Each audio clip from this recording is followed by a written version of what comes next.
Hello guys. तो आज का जो हमारा टॉपिक है क्लास 12 हिस्ट्री का चैप्टर 4 विचार विश्वास और इमारत है।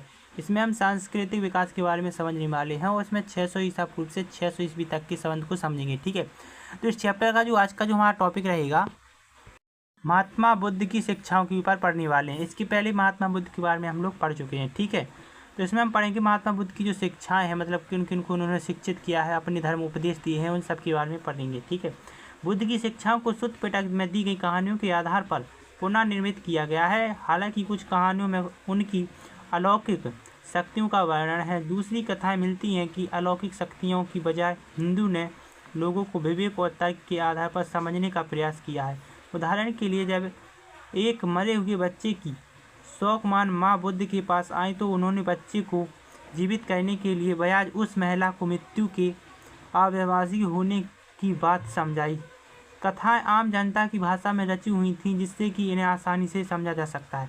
तो महात्मा बुद्ध ने जो कि शिक्षा दी थी, तो क्या हुआ था, जो कि सुत्त पिटक में इनकी प्रमुख शिक्षा दी गई है, कहानी दी गई तो महात्मा बुद्ध ने एक कहानी के माध्यम से बताया है कि एक जो कि मृत बच्चे को लेकर एक महिला आई थी बुद्ध के पास। तो उन्होंने मतलब ये किया था कि बुद्ध जी से कहा था कि ब्राह्मण मेरे पुत्र को जीवित कर दो। तो बुद्ध जी ने यह कहा था कि ये जीवित नहीं हो सकता, बल्कि उनको मृत्यु के बारे में समझाया था कि मृत्यु सत्य है। तो यह सब जो कि बुद्ध ने अपनी शिक्षाओं में बताया। ठीक है,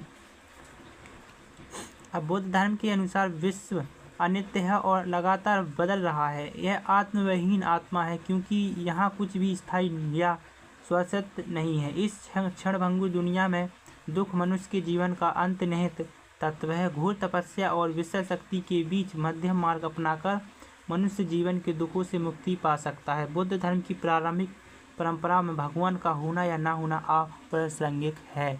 तो बुद्ध का मतलब यह था, बुद्ध ने बताया था कि बुद्ध दर्शन के अनुसार विश्व अनंत है, लगातार बदलता रहता है, यह आत्महीन है, क्योंकि यहाँ कुछ भी स्थायी नहीं है, एक न एक दिन सबको जाना है, यहाँ पर कुछ भी स्थायी नहीं है।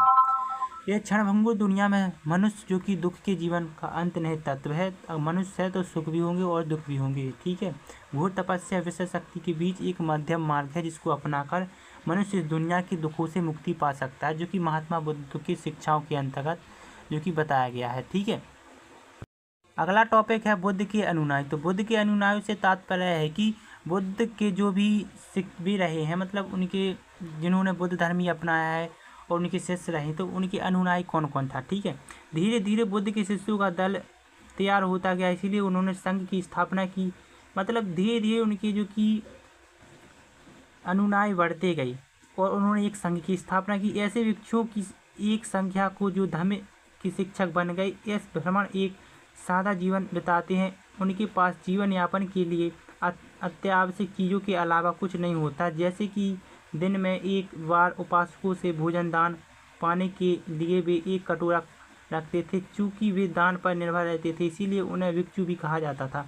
अब गौतम बुद्ध के जो कि भिक्षु हुआ करते थे, इन्होंने एक संघ की स्थापना की थी, जिसमें कई सारे भिक्षु मिलकर के एक कटोरे में और भीख मांगकर अपना जीवन व्यतीत करते थे। ठीक है, शुरू में सिर्फ मनुष्य ही संघ में सम्मिलित हो सकते थे, बाद में महिलाओं को भी अनुमति मिलने लगी थी। पहले शुरू में लोग जो कि पुरुष ही संघ में सम्मिलित हो सकते थे, लेकिन बाद में महिलाएं भी सम्मिलित होने लगी। बौद्ध ग्रंथों के अनुसार बुद्ध के प्रिय शिष्य आनंद ने बुद्ध को समझकर महिलाओं के संघ में आने की अनुमति प्रदान की।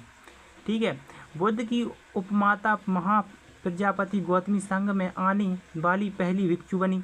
अब बुद्ध की जो कि उपमाता थी, ठीक है, क्योंकि इनकी माता की मृत्यु हो गई थी उनके जन्म के बाद, तो उन्होंने महाप्रजापति गौतमी थी जिन्होंने बुद्ध जी को पाल पोस कर बड़ा किया। तो संघ में आने की पहली महिला जो कि भिक्षु वही बनी थी। कई स्त्रियों जो कि संघ में आए वे धर्म की उपदेशिकाएं बन गईं। आगे चलकर वे थेरी बनी, और जिसका मतलब ऐसी महिला जिन्होंने निर्माण प्राप्त कर लिया, और इन्होंने निर्माण प्राप्त कर लिया बुद्ध की संघ में आकर के। ठीक है,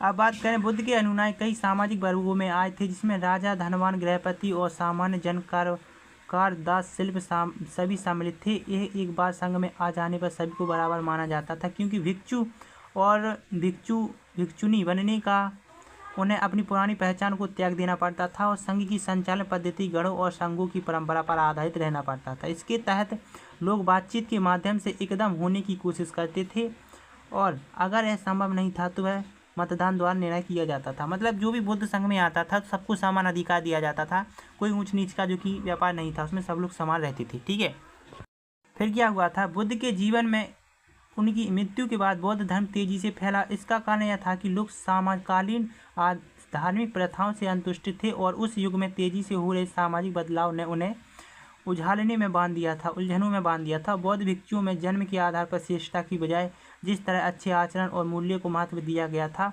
उससे महिलाएं और पुरुष इस धर्म की तरफ आकर्षित हुए। खुद से छोटे और कमजोर लोगों की तरफ मित्रता और करुणा के भाव को महत्व देने की आदत में काफ़ी लोगों को भाया। ठीक है, तो बुद्ध की मृत्यु के बाद ये धर्म जो कि काफ़ी तेज फैला, सामाजिक बदलाव भी हुए, क्योंकि इसमें कुछ ऐसे बदलाव थे जो कि लोगों को अच्छे लगते थे। धार्मिक स्वतंत्रता, अधिकार, सबको समान अधिकार दिया जाता था। इसीलिए यह जो कि बुद्ध की मृत्यु के बाद यह धर्म काफ़ी विकसित हुआ और फैला।